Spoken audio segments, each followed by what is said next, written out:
네, 문제 보죠. 1번 봐요. 자, 과제 전달 방식 중 학습 단서에 대한 설명을 보고 OX 선택하래요. 학습 단서가 어떤 거였었죠? 과제의 중요한 부분, 핵심적인 부분을 단어나 구로 표현하는 것, 이것이 학습 단서였어요. 학습 단서를 올바르게 선택하기 위해서는 과제 내용을 이해해야 한다. 너무 당연한 얘기죠. 두 번째, 학습자의 연령이나 운동 수준에 따라 다른 종류의 학습 단서가 필요하다. 이것도 너무 당연한 얘기죠. 세 번째, 복잡한 과제에 관한 설명을 계열성 있게 조직하여 요약 단서로 제시할 수 있다. 이렇게 복잡한 과제, 이것을 순서에 따라서 계열성 있게 조직해 놓은 것, 이것이 뭐였죠? 요약 단서였죠. 선택적인 학습 단서 이용을 통해서 학습자에게 제시되는 정보의 양을 조정해야 된다. 얘도 너무 당연한 얘기죠. 개방 기능 교수에 필요한 학습 단서의 선택은 동작 자체의 수행에 중점을 줘야 된다. 얘는 어때요? 개방 기능은요, 뭐에 따라서 개방 기능과 폐쇄 기능으로 구분했죠? 환경 조건의 변화 여부에 따라서요. 변화하면요, 개방 기능으로, 변화하지 않으면 폐쇄 기능으로. 그래서 폐쇄 기능은 어떻게 연습시켜야 했어요? 시공간적인 거 제한해놓고 동작의 일관된 수행을 위해서 어떤 거예요? 지금 동작 자체의 수행을 두는, 이것이 지금 어떤 단서예요? 폐쇄 기능에 적합한 단서에 대한 이야기죠. 그러니까 다섯 번째 게 잘못된 거고요. 문제의 원형은 이렇게 생겼어요. 과제 전달 방법 중 학습 단서에 대한 설명으로 옳지 않은 거. 그래서 어떤 거요? 이거 개방 교수 기능이 아니라 뭐가 돼야 돼요? 폐쇄 기능이 되어야 되겠네요. 요약 단서까지는 기출 문제로 나온 적이 있고요. 이거 한번 볼래요? 문제를 2016년도에 나온 문제예요. 봐봐요. 다음은 유교사의 배구 수업에 대한 일화 기록지이다. 밑줄 친 기억에 해당하는 예방적 수업 운영 활동을 쓰고 니은과 같이 운동 기능이나 과제의 중요한 특징을 전달하기 위해서 사용하는 단어나 구를 일컫는 용어를 제시하시오. 수업 일지 봤더니요, 2학년 1반 3교시 수업이 시작됐다. 유교사는 배구 3차시 오버핸드 패스 수업임을 알렸다. 학생들은 학기 초에 연습한 대로 정해진 집합 장소와 위치에 모였다. 교사는 빈자리를 신속하며 확인하며 신속히 출석을 확인했고, 체육복 미착용 학생은 복장 점검표에 표시했다. 어때요? 애들이 학기 초부터요, 이렇게 하는 것, 자기가 어느 집합 장소에 서야 하는지, 그 다음에 교사는 빈자리를 보면서 신속하게 체크했고, 학생들은 지들이 알아서 복장 점검표에 이렇게 체크를 했대요. 얘는 어떤 개념인 거예요? 상규적 활동을 어떻게 해놓은 거예요? 구조화해 놓은 거죠. 이거 16년도 문제잖아요. 이때 시험 봤던 분들이 그랬어요. 이게 답이 상규적 활동이냐 상규적 활동의 구조화냐, 이거 가지고 한마음 카페에서 많이 싸웠어요. 상규적 활동은요, 이렇게 수업 전반 후반에 이렇게 반복적으로 일어난 일들을 상규적 활동이라고 하는 거고, 그 시간은 어떤 시간이었어요? 결국 실적 시간과 무관한 시간이었으니까 이 시간을 어떻게 해야 돼요? 줄여야 되는 시간이죠. 줄이기 위해서 하는 행동이 뭐예요? 좀 구조화 시켜놓은 거죠. 그러니까 얘의 답은 뭐가 돼야 돼요? 상규적 행동의 구조화. 이렇게 시간을 줄이기 위해서 교사가 이렇게 훈련을 시켜놓은 것이죠. 그러니까 상규적 행동의 구조화에 대한 설명이고, 유교사는 네트를 사이에 두고 파트너와 오버핸드 패스하기라는 학습 과제를 제시하고 설명했다. 특히 손을 이마 위로 올리는 동작은 이마, 손을 삼각형으로 만드는 동작은 삼각, 공을 받는 동작은 당겨, 공을 내보낼 때 스냅을 사용하는 동작은 튕겨, 이렇게 설명했대요. 이마 위에 올릴 때는 이마로요, 손을 삼각형으로 만들 때는 삼각. 이거 하나하나는 뭐라고 얘기할 수 있어요? 학습 단서에 대한 얘기죠. 그리고 학생들이 빈손으로 오버핸드 패스 동작을 이마, 삼각, 당겨, 튕겨, 이렇게 요 순서대로 쉽게 익힐 수 있도록 구령을 붙여서 재인식 시켰대요. 이마, 삼각, 당겨, 튕겨, 요 순서대로 과제를 이제 학습 단서를 어땠어요? 순서에 맞게 차례대로 이렇게 조직해놨죠. 얘는 뭐예요? 요약 단서가 되겠죠. 이렇게 요약 단서까지는 물어본 적이 있어요. 그러면 요약 단서의 기능도 생각해 보셔야 돼요. 이 학습 단서들을 이렇게 그 동작 하나하나를 얘기해 놓은 이런 건 학습 단서였고, 이것을 과제의 순서에 따라 조직해 놓은 건 요약 단서였고요. 요약 단서 갖고 있는 기능은 어떤 거 있었어요? 전체 모습을 기억할 수 있게 해줬어요. 또요, 순서를 기억하기 쉽게 해줬고요. 또요, 이 차례로 가르쳐주면 어때요? 교사가 관찰할 수 있는 단서를 제공해주고 피드백에 필요한 정보를 확장시켜주는 요 기능이 있었죠. 그러니까 요약단서의 기능도 체크해두세요. 나중에 교재를 보실 거면 거기에 요약단서의 기능도 써두시고요. 그 다음에 보기에 제시된 우리나라 체육과 교육과정의 특징을 변천 순서대로 배열하시오. 자, 요거 우리 교수 요목기부터 7차까지 살펴봤었죠. 기억나나 한번 봐봐요. 교수 요목기 때 뭐 했어요? 6334식 학제 확정됐고요. 초등학교에서 고등학교까지 체육은 필수 교과되었었고, 초등학교 명칭이 어떻게 됐어요? 초등에서는 보건, 중학교에서는 체육 보건, 고등학교에서는 체육 이렇게 나뉘어져 있었죠. 1차 때는요. 남녀별로 교육 내용 달리 제시하고 특별활동 설정했어요. 그리고 체육과 명칭이 어떻게 돼요? 초등학교에서는 보건, 중등학교에서는 체육 이렇게 됐어요. 그랬다가 2차 때 어떻게 돼요? 얘네 명칭이요. 네. 레크리에이션이 새 영역으로 추가되고, 학교 목표가 학교 급에 따라서 다른 형식으로 제시되고, 이제 체육과의 명칭이 어떻게 돼요? 체육으로 통일되었어요. 그리고 1차 교육과정은 무엇으로 해요?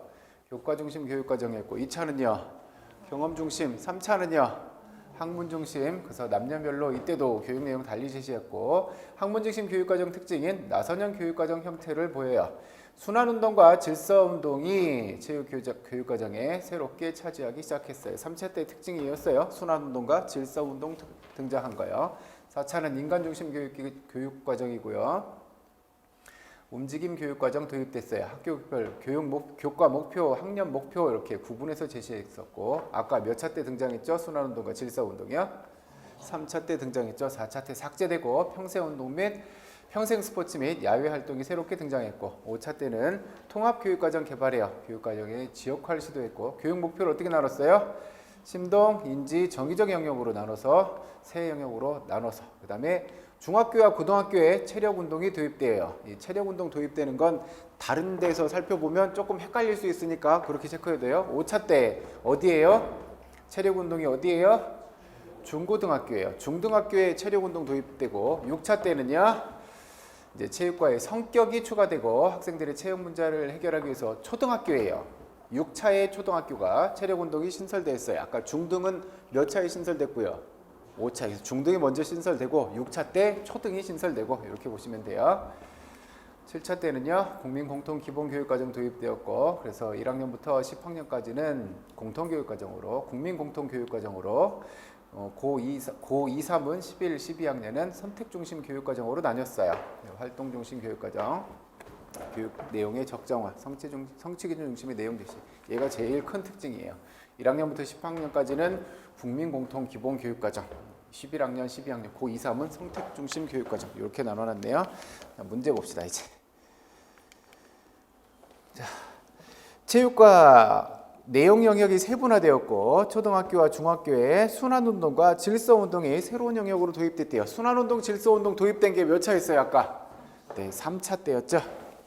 그 다음에 보건 및 체육의 명칭이 체육으로 통일되었고, 중고등학교 레크레이션 영역이 추가되었대요. 체육으로 통일된 건요 2차 때요. 교수요목기에 초등어 명칭이 뭐였어요? 교수요목기에 초등에는 보건, 중학교에서는 보건체육, 고등학교에서는 체육. 그랬다가 1차 때는요 초등에서는 보건, 중등에서는 체육 이랬다가 여기 2차 때 명칭이 체육으로 통일됐고요. 그 다음에 체육과 내용을 시민적 영역으로 구분해서 설정했대요. 이거 몇 차 때 일이었어요? 5차 때였었죠. 리을 체육과 명칭을 초등학교에서는 보건, 중고등학교에서는 체육으로 한 건 아까 몇 차 때였어요? 1차 때요. 그러니까 3차, 2차, 5차, 1차 순이 되겠네요. 얘도 똑같으니까 문장은 똑같고 객관식을 주관식으로만 바꿨어요. 리을, 니은, 기억, 디귿이겠네요. 그 다음 3번 문제 봐봐요.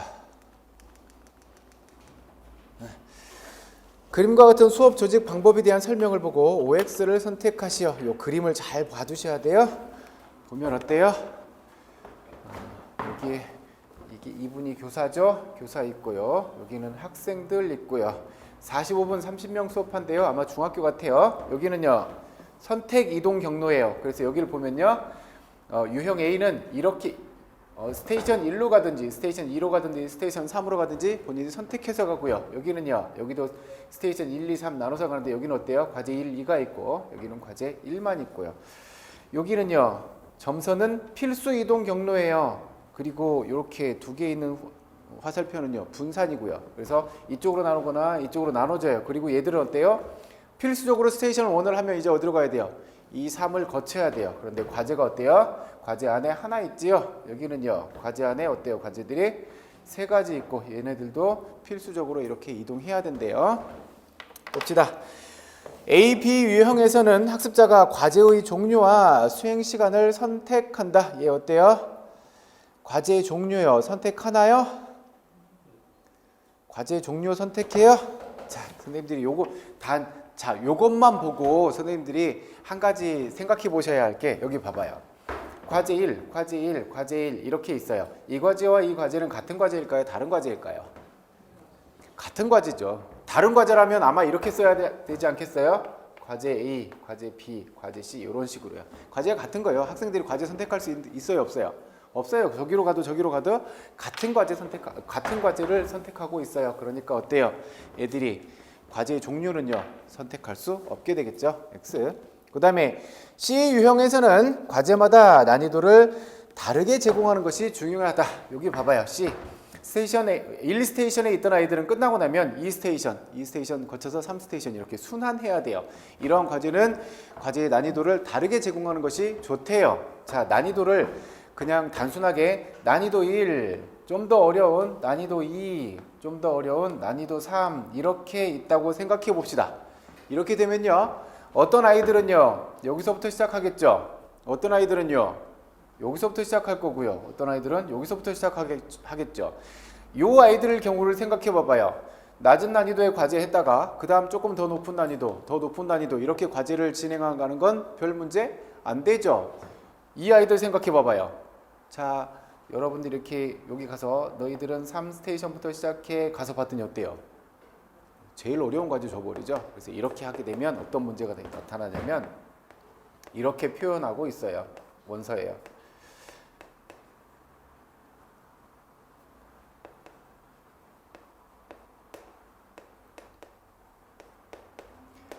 이렇게 필수 이동 경로로 해놓고 저렇게 과제를 다르게 제시해주면 과제 진척의 문제가 올 수 있어요. 즉, 이 아이들은 과제가 이렇게 다 잘 난이도에 따라서 진행해 갈 수 있잖아요. 이 아이들은 어때요? 덜컥 어려운 문제 해버리니까 진도가 안 나가겠죠.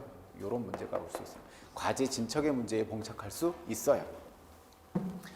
그 다음 D 유형 각 스테이션마다 동일한 과제를 제시해야 된다. 여기 D 유형 여기네요. 여기는 스테이션마다 과제들이 다 똑같아야 된대요. 이렇게 설정한대요. 그러면 어떤 문제가 올까요? 여기서 했던 과제를 여기서 어때요? 또 똑같이 한다는 얘기죠. 여기 넘어가도요. 또 똑같이 한다는 얘기죠. 이러면 어떤 문제가 와요? 굳이 여기서 했던 과제를 여기서 또 하고 있으면요. 여기 있다가 여기 이동할 때요. 괜히 시간만 증가되잖아요. 그렇죠? 과제가 똑같은 과제면 할 필요가 없겠죠. 괜히 이동 시간만 증가하게 돼요. 그 다음에 4개 유형은 스테이션마다 연습식 스타일을 사용하는 것이 가장 효과적이다. 어때요? 연습식 스타일을 하는 것이 가장 효과적이래요.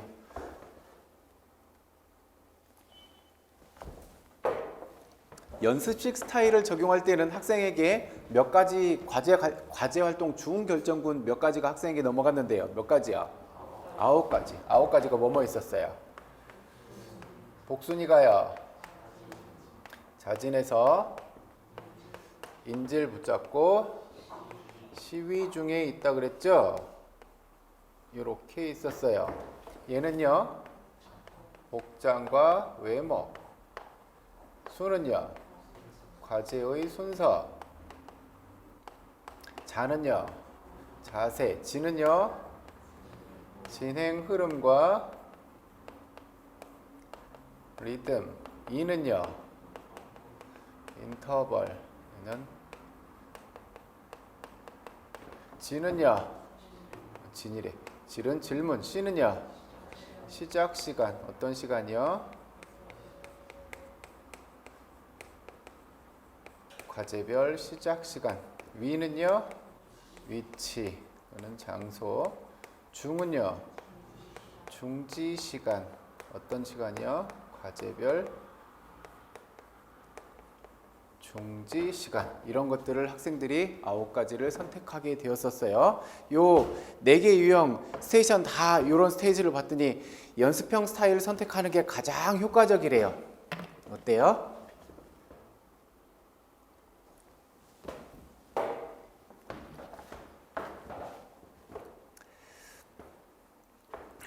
연습형 스타일 선택하는 게 가장 적절하대, 가장 효과적이래요. 어때요?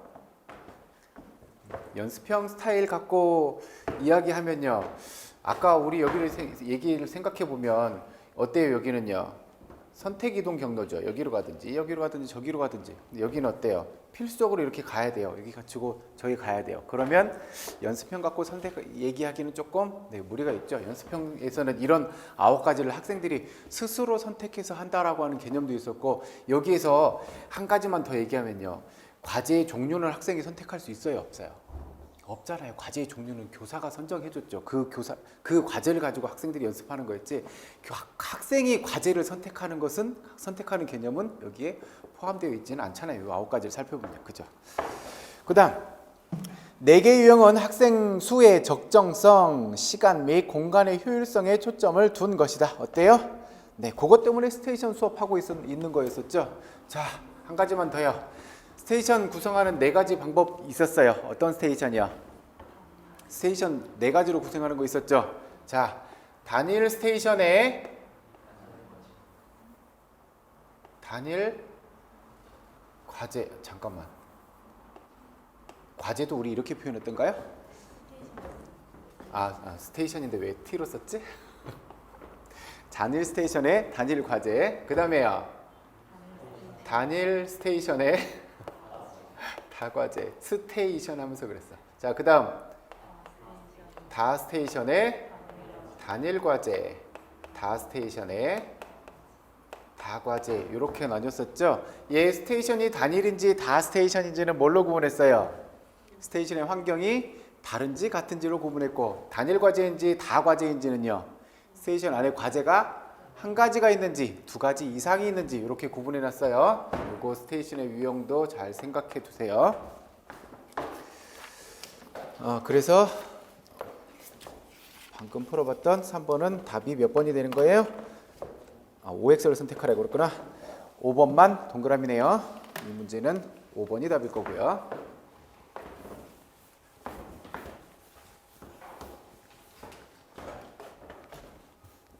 그 다음 4번 봅시다.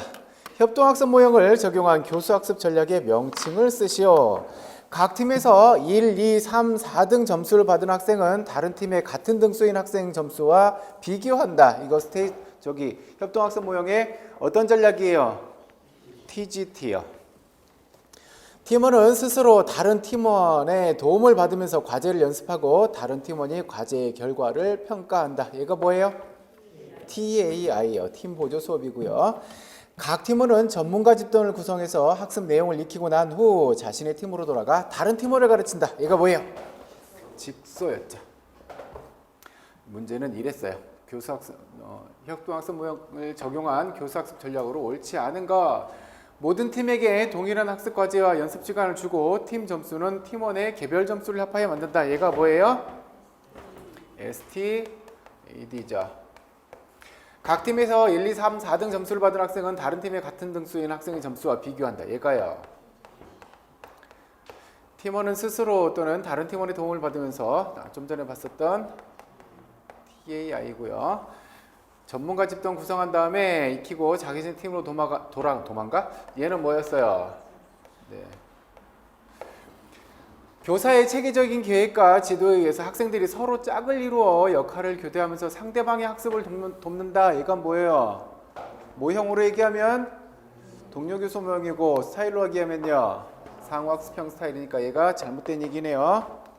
우리 협동학습 모형을 한번 쑥 훑어보고 갈까요? 얼른 떠올려봐요. 주제 얼른 떠올려요? 네, 떠올랐어요? 네, 서로를 위해 서로 함께 배우기. 세 가지 슬라빈이 얘기한 세 가지 특성이 있었어요. 팀 계약이요.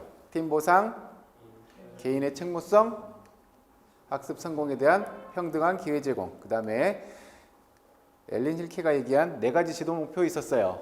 협, 긍, 자, 성이요. 학생 사이의 협동적인 협력 학습 증진, 긍정적인 팀 관계 독려, 자, 학생의 자아 존중감 개발, 성, 학업 성취력 향상, 그리고 그 얘기도 한번 했었죠. 협동학습 모형, 이 모형을 통해서 이 단원을 지도하는 궁극적인 목표가 뭐라고 그랬어요? 학생의 협동이요?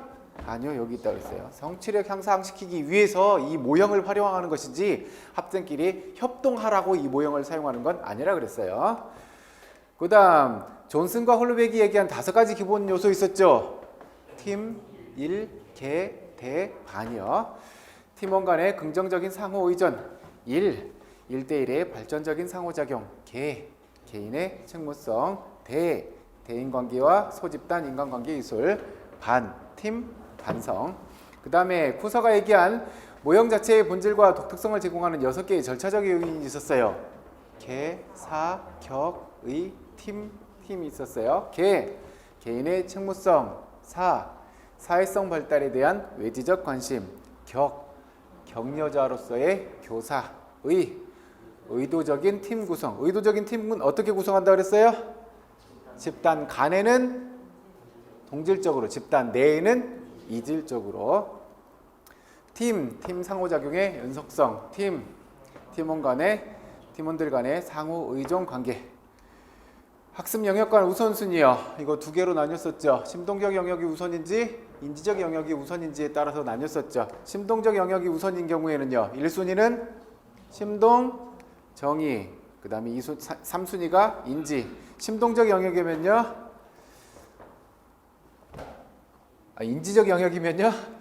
정의, 인지, 그 다음에 심동. 그 다음에 학습 선호도요. 이거 협동학습 모형의 특징을 생각해 보시면 된다고 그랬어요. 쟤네들 뭐죠? 지시형, 개별화, 전술게임 모형과 정반대였었죠. 어떤 거요? 참협, 독이고. 이 특징을 생각해 보면요. 팀 간에는 경쟁이 포함되어 있었어요. 그래서 참여, 협력, 경쟁까지 포함시키고 독립이었어요. 그 다음에 수업 주도성 프로파일 있었죠. 숫자 얘기해봐요. 1, 29,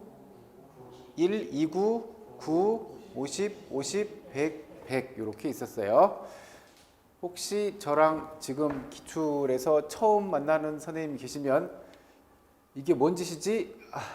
하지 마세요. 좀 이따 알려드릴게요. 그냥 협동학습 모형에다가 1, 2, 9, 50, 100 이렇게 메모만 해두세요. 수업 주도성 프로파일 해놓고 요 숫자만 메모해 주세요. 8가지 모형에 대해서 다 설명해 드릴게요. 자,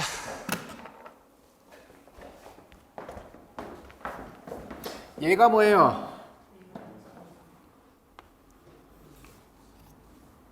그래요. 청킹부터 합시다. 네, 수, 과, 참, 교, 과 이렇게 있었어요. 네는요? 내용 선정. 그래서 내용 선정을 살펴보면 어디에 와 있어요? 직접적인 건 누가 주도하고 있는 거예요? 교사가 주도하고 있고요. 그러니까 내용 선정 누가 한다는 얘기예요? 교사가 한다는 얘기예요. 여기 간접적으로 가고 있는 건 누가 하고 있는 거고요? 학생이 하고 있는 거고요. 여기는 상호작용이고요. 수는요? 수업 운영은 이하고 어디에 있어요? 9에 있어요. 해드려야지. 자, 처음 보는 선생님들 봐요. 여기를 이렇게 숫자를 놓고 우리가 기억할 건데요. 교사 주도로 여기 직접적으로 와 있는 건 우리는 1로 봐요. 그 다음에 학생한테 다 가고 있는 건 여기는 10으로 봐요. 그리고 상호작용적으로 와 있는 건 가운데인 5로 놨고요. 1에서부터 한 칸 옆으로 가면 몇이에요? 2요. 2에서 한 칸 옆으로 가면요. 3 이렇게요. 5가 여기서 좀 슬프네요. 이렇게 하나 더 간 4는 없어요. 좀 더 크게 써야겠다. 여기다.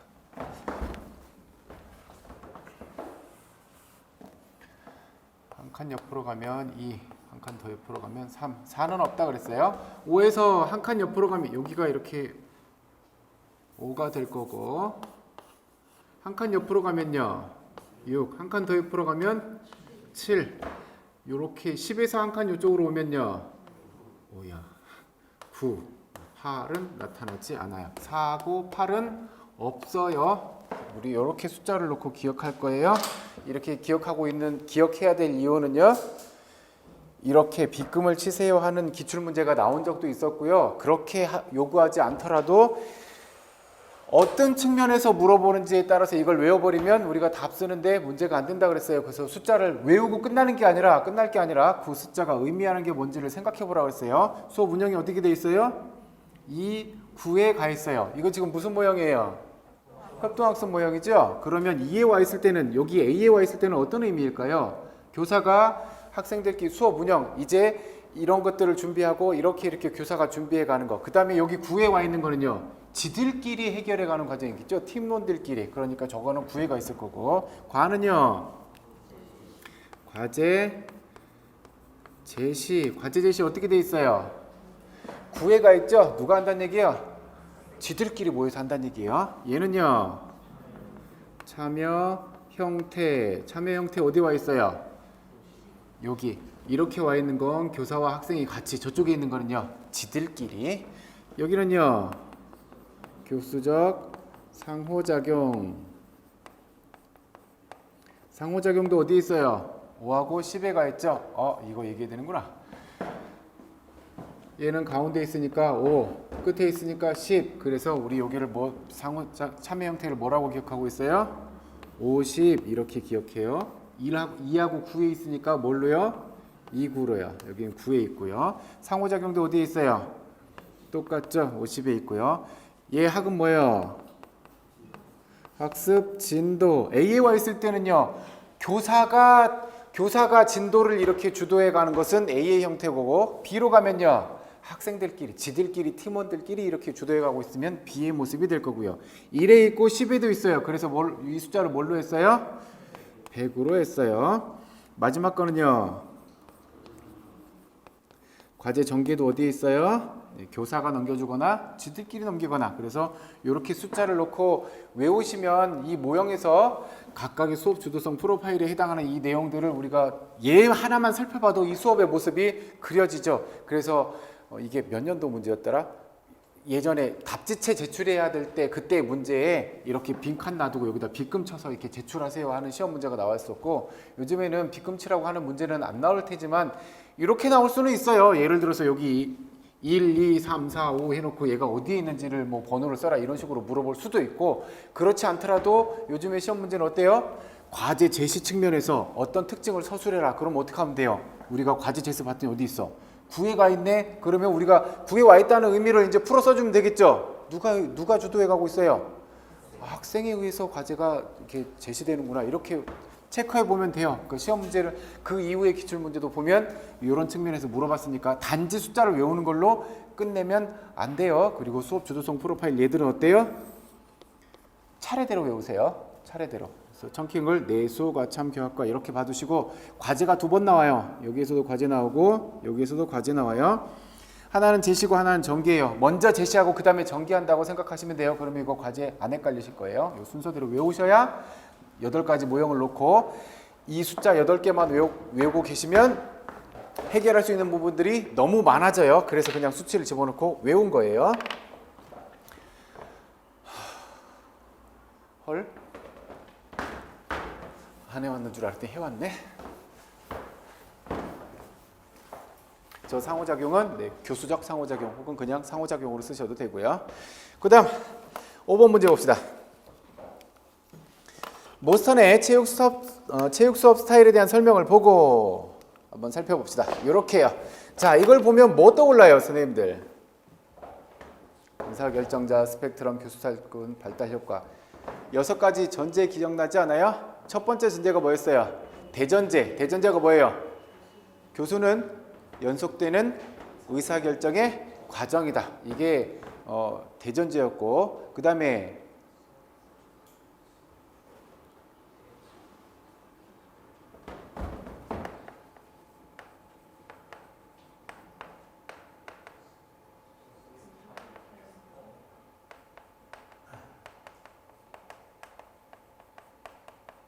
교수 스타일의 구조, 그 다음에요. 의사결정자.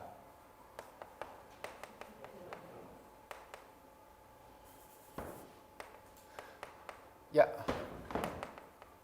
스펙트럼. 교수 스타일 군. 그 다음에 발달 효과. 이게 6가지 전제였었잖아요. 그래서 언젠가 한번 대전제가 나올 수도 있으니까 잘 체크해 놓다 그랬죠. 의사결정자. 결정자는요. 교수 스타일 구조는 어떻게 돼 있었고요. 과제활동 전, 중, 후 결정으로 되어 있었고, 의사결정자는요. 누구 아니면 누구예요? 교사 아니면 학생이었죠. 그래서 여기 교사의 의사결정 권한이 많아지면 학생의 의사결정 권한은요 최소가 될 거고, 반대로 학생 의사결정이 많아지면 교사 의사결정권은 줄어들 거고요. 그 다음에 스펙트럼 어디서부터 A까지요? A부터 K까지. 이 문제를 봐봐요. 스타일 C, 우리 무슨 스타일이라고 찾아내야 돼요.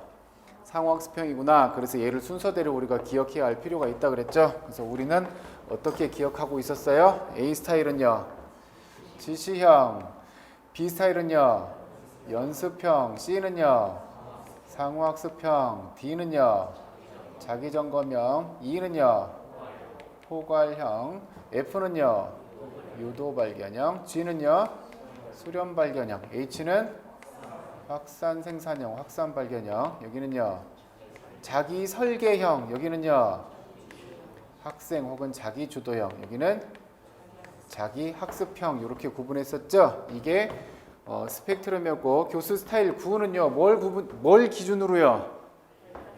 발견 역치를 기준으로 어디까지요? 여기서 A부터 E까지는 뭐 중심으로요?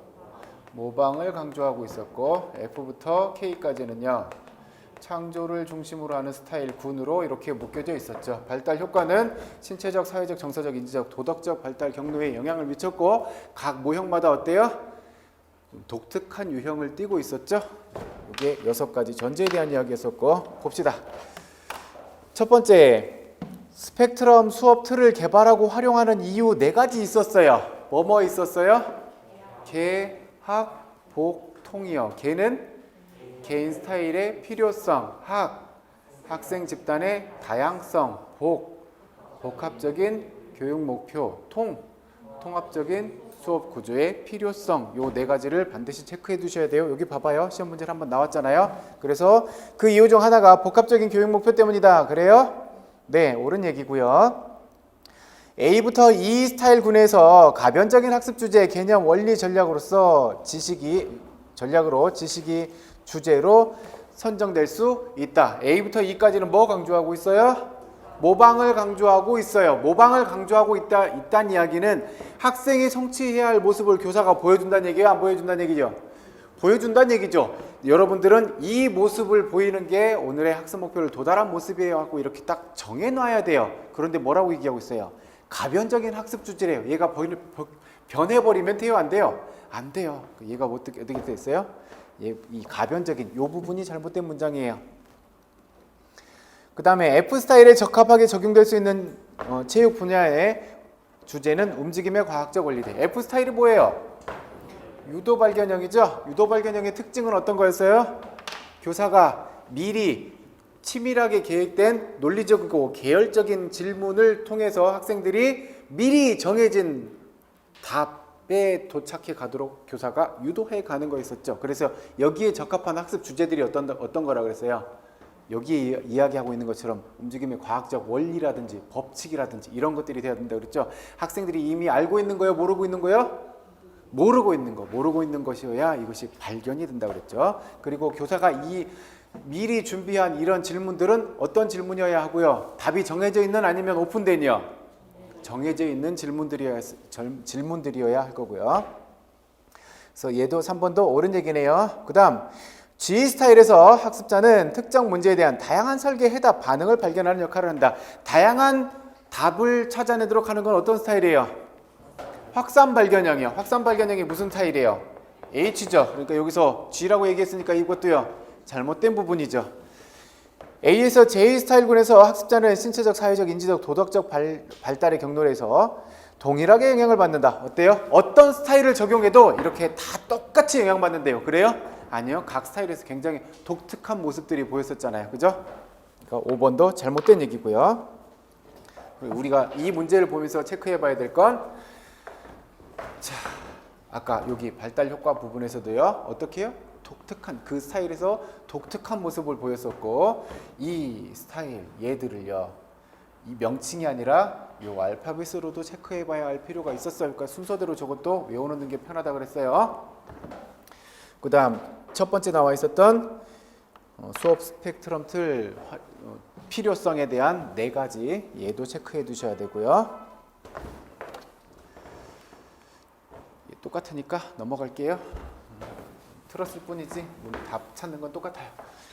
그 다음 6번 봅시다. 모스턴의 체육 수업 스타일에 따른 교과 내용 목표와 행동 목표를 보기에서 찾아서 쓰시오.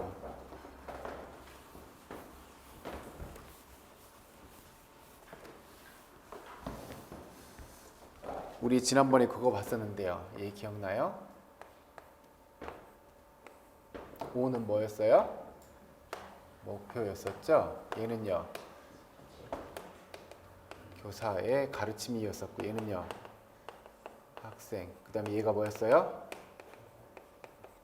결과였었잖아요. 그래서 언제나 이 TLO가 어땠다고 그랬어요? 하나의 단위로서 존재한다는 것. 단위로서 존재한다는 건 교사가 가르치고 학생이 배우는 것, 그리고 그 목표에 따른 것은 어때요? 이렇게 있었잖아요. 그래서 이렇게 단위로 존재한다고요. 교사가 가르치는 건 언제나 목표에 준해서 학생이 그러한 성과를 보이기를 바라는 그 내용들을 가르치는 거고, 학생들도요 마찬가지. 그래서 언제나 얘들은 단위로서 존재하고 있었고, 이 목표는 2가지 목표 있었죠. 어떤 목표요? 내용 목표 그리고 행동 목표, 2가지 목표가 주어졌었어요. 그래서 이상적인 수업은요, 얘들이 일치된 수업이 이상적인 수업이라고 얘기했어요. 봅시다. 교과 내용 목표와 행동 목표 살펴보자. 여기랑 다르지 않을 거니까 요거 나와 있는 걸로 살펴볼게요. 2개 봐도 되겠다. 봐봐요. 여기 봅시다. 지정된 관찰자와 수행자의 역할을 반복함으로써 교과 내용을 자기 것으로 소환할 수 있다. 이거 무슨 스타일이에요? 상호학습형 스타일이에요. 과제를 스스로 연습할 수 있으며 이를 통해서 과제를 학습하고 내재화할 수 있다. 이게 뭐예요? 연습형 스타일이죠. 동일한 과제에서 학습자가 다양한 시작점을 선택한대요. 여러 선택사항을 제공한다. 무슨 스타일이에요? 포괄형이에요. 포괄형이 뭐예요? 이죠. 그 다음에 제시대 모델을 빠르게 모방한대요. 정확하고 정밀하게 수행한대. 이게 무슨 스타일이에요? 지시형이죠. 과제를 독립적으로 수행할 수 있고 자신의 과제 수행에 대한 오류를 수정할 수 있다. 스스로 수정해 볼 수 있대요. 얘가 뭐예요? 자기점검형이요. 이렇게 되죠. 그러면 옳은 게 어떤 거예요? 얘 옳고요. 얘 잘못됐고, 얘 옳고요. 얘 잘못됐고, 자기점검형. 얘들만 옳은 아이들이네요. 그죠? 그 다음 자신의 과제 행동 목표 봤더니 자신의 과제 수행을 확인할 수 있는 평가 기준을 사용하고 과제 수행에 대한 정지성을 유지한다. 얘가 뭐예요? 자기점검형이죠. 자기점검형이면 D고요. 예, 잘못됐네요. 그룹의 기준에 맞춰 단체 정신을 강화하며 모두가 일체되는 모습을 본다. 얘가 무슨 스타일이에요? 지시형 스타일이죠. 초기 과제 수행 수준을 선택해서 과제의 시작점에 필요한 의사결정을 경험한다. 칸이 달라서 의미가 없어졌네. 자, 얘는 뭐예요? 네, 포괄형이죠. 자, 포괄형이니까 얘도 옳은 얘기죠. 칸이 달라졌어. 9가지 의사결정을 실시해봄으로써 학습자의 독자성을 초보적 수준에서 경험한다. 얘가 무슨 스타일이에요? 연습형 스타일이죠. 예, 옳은 얘기. 동료와 함께 피드백을 주고받는 방법과 사회적인 태도를 학습한다. 무슨 스타일이에요? 상호학습형이요. 예, 잘못됐고요. 스타일을 찾는 게 문제니까, 얘들을 찾는 게 문제니까 우리 좀 전에 살펴봤던 6번에 나와 있는 보기하고 똑같은 얘기죠? 네. 혹시 책에 표시를 안 해드려서 헷갈렸나요? 그러진 않죠? 네, 이런 문제는 주는 문제죠? 그 다음 7번 봅시다. 교사들이 제시한 과제를 링크의 내용 발달 과정에 따라 쓰시오. 링크의 과제 내용 어떤 거 있었어요? 과제 발달 뭐 있었어요? 시작형 혹은 정보 그리고요 세련 확장 적용 반복 이렇게 있었죠. 세련형은 어떤 확장이었어요? 네, 질적인 확장이었어요. 그래서 어떤 과제예요?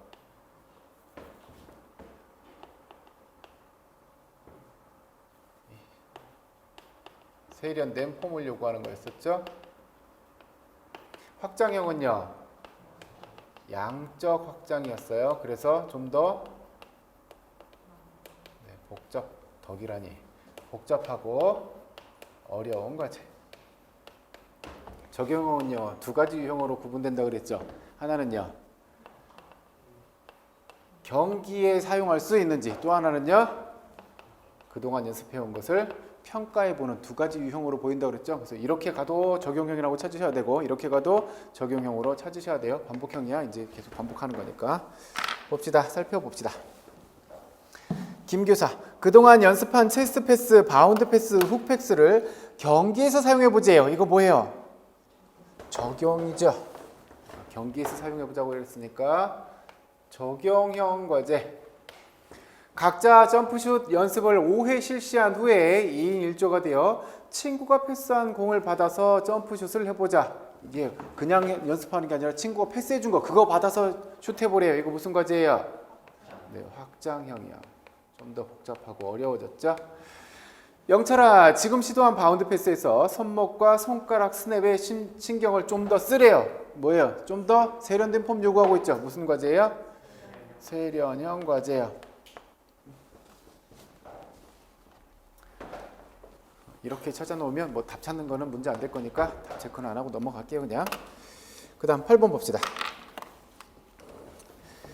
다음은 체계적 수업 관찰 사례이다. 수업 관찰 결과를 토대로 수업 개선을 위해서 교사들이 협의할 내용을 보고 자, 옳은지 그른지를 살펴봅시다. 이렇게 체크됐대요. 이 관찰법을 사용하는 이유는 행동의 반복성과 지속성을 알 수 있기 때문이다. 이 관찰법이 뭔지 한번 살펴봅시다.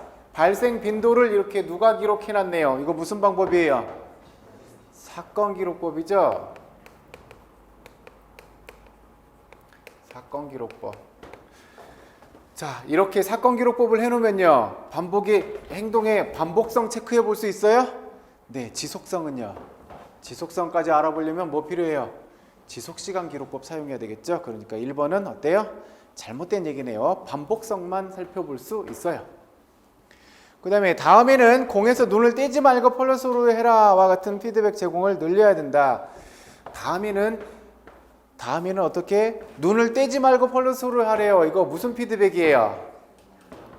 교정해주고 있죠. 이렇게요. 교정적 피드백 횟수를 늘려야 된대요. 이거 살펴봤더니 어때요? 긍정적 피드백은 10번 했고 교정적 피드백 5번, 부정적 피드백은 무려 30번을 했네요. 분위기 어땠을까요? 우선 이 모습 한번 살펴봅시다. 학생 지도와 관련된 거 봤더니 학급에게 몇 번이요?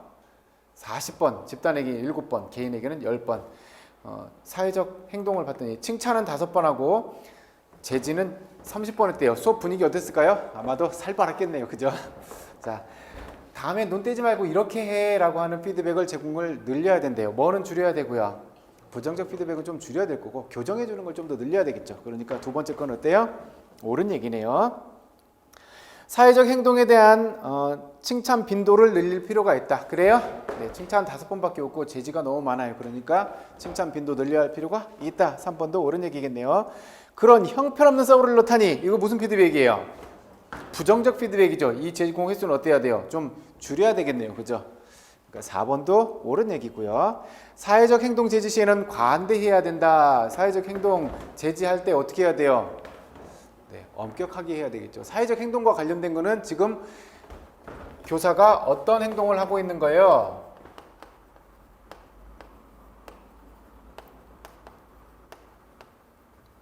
사회적 행동과 관련된 건 뭐 하고 있는 거예요?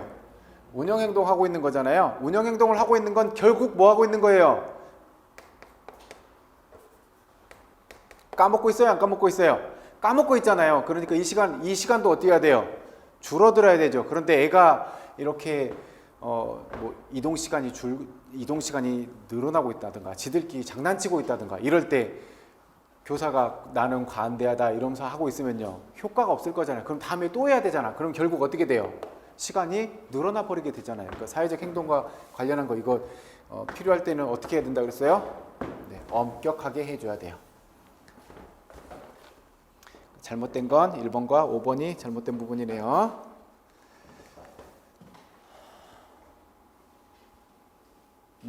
그 다음 9번 봅시다. 개인의 및 추구 모형에 기초한 움직임 과정 영역의 요소를 쓰시오. 우리 이거 개인의 및 추구 모형 나왔으니 우리 좀 살펴봐야 될 게 많지 않아요? 그죠? 많죠? 여기까지는 하고 싶시다. 자, 요거 문제 풀고 가요. 이거 다 해놓고 나면 이제 멀어지니까. 개인의 및 추구 모형에 기초한 움직임 과정 영역의 구성 요소 뭐 있었어요? 움직임 과정 영역에 뭐 있었어요? 기본 움직임, 응용 움직임, 창조 움직임 3개 있었어요. 기본 움직임에 뭐 있고요? 인지화, 요형화. 응용 움직임이에요. 적용화, 세련화. 창조 움직임이에요. 다양화, 즉흥화, 구성화 이렇게 있었어요. 썼다 지웠다 또 쓰기 그러니까 한 번에 쓰고 갑시다. 자,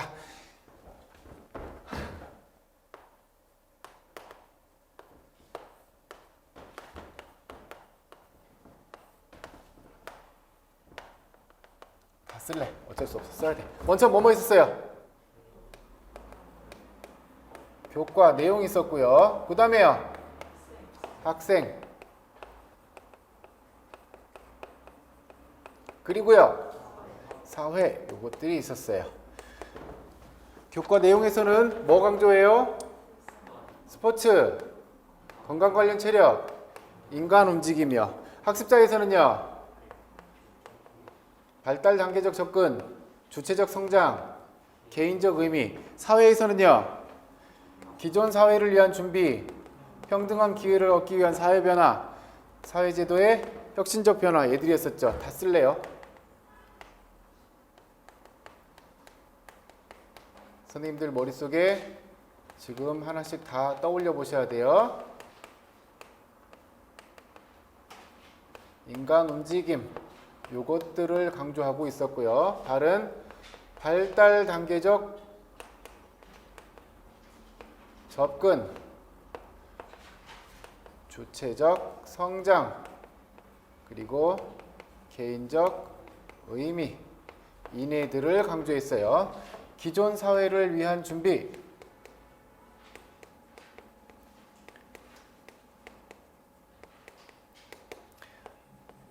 평등한 기회를 얻기 위한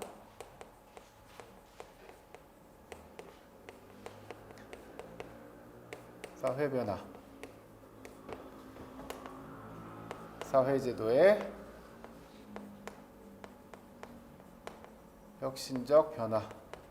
선생님들 지금 메모하면서 다시 기억하고 있는 거 맞죠? 얘들을 강조했어요.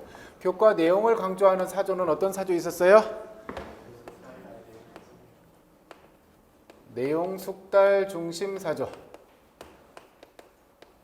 학습자를 강조하는 것은요? 자아실현 중심 사조. 사회를 강조하는 거는요? 사회 개혁 중심 사조. 교과 내용과 학생을 같이 강조하고 있는 거는요. 네. 학습 과정 중심 사조. 교과 내용, 개인, 사회 다 강조하고 있냐.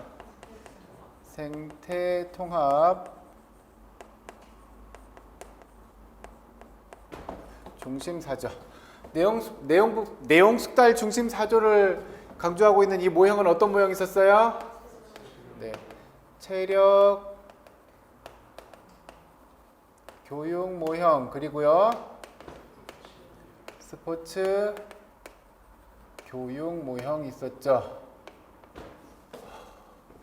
그 다음에 자아실현 중심 사조는요.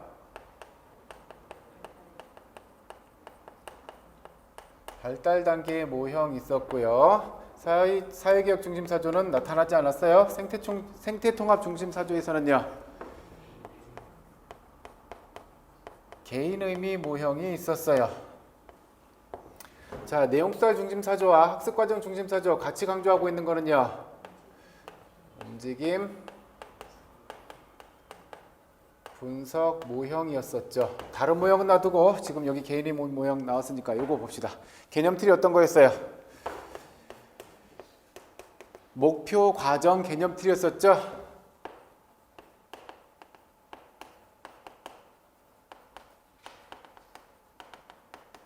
그래서 목표 영역이 뭐뭐 있었어요?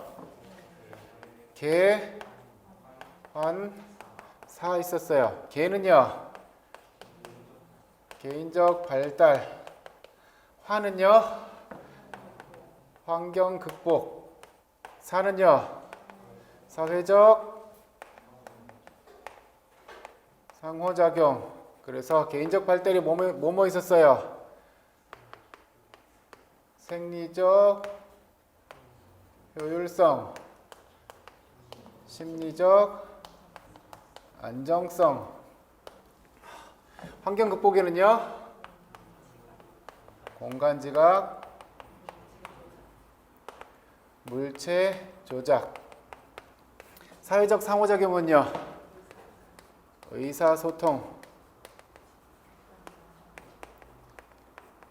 집단 간 상호작용,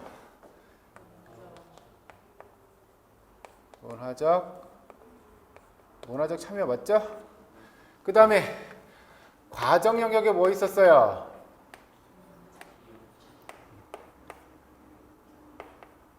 기본 움직임, 응용 움직임, 아이고 팔 아파라. 그 다음에 창조 움직임, 이렇게 세 가지로 나뉘었었고요. 기본 움직임에 뭐뭐 있었죠? 인지화, 유형화, 응용 움직임이에요. 적용화, 세련화, 창조 움직임에 다양화, 즉흥화, 구성화 있었어요. 인지화는 어떤 거였었어요? 아는 것, 요거였었고요. 유형화는요, 움직임을 배열하는 것이었어요. 적용화는요, 유형화된 움직임을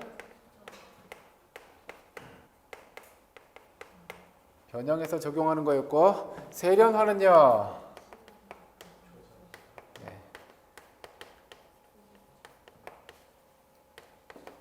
시공간적 일치, 그래서 좀 더 세련된 움직임, 효율적인 움직임.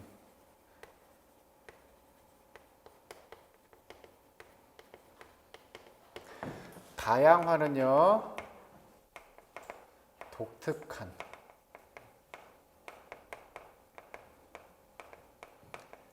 얘들은 별로 구분하는 거 안 어렸어요. 즉흥화는요, 즉석에서.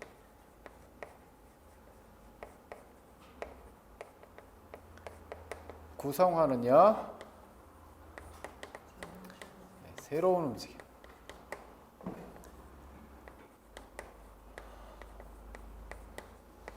구성하는 것이었어요. 그래서 시험 문제는 아직 과정 영역에서만 나왔어요. 목표 영역은 아직 안 나왔어요. 과정 영역에서 이렇게 구분해야 되는 되게 복잡한 문제가 주어진 적이 있어요.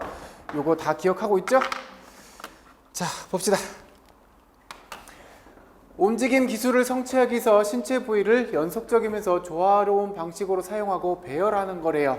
움직임 배열하는 거래요. 얘가 뭐예요? 유형화. 움직이는 동안 신체 관련성과 자아를 인지하는 거래요. 알고 있는 거래요. 얘가 인지화. 부과된 과제의 요구에 부응하기 위해서 유형화된 움직임을 변형하는 것, 얘가요, 적용화. 개별적으로 운동 방식을 독특한 방식으로요. 개별적으로 너 다르고 나 다르대요. 그러니까 얘가 뭐예요? 다양화. 공간적, 시간적 관련성을 숙달함으로써 움직임 유형이나 기술을 효과적으로 수행할 수 있도록 조절 능력을 획득하는 것. 얘는요? 네, 세련화. 개별적으로 새로운 운동을 즉석에서 창안하는 것. 이거는요? 즉흥화.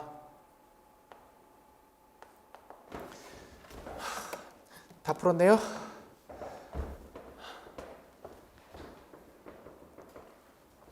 잠깐만 쉬었다 갑시다.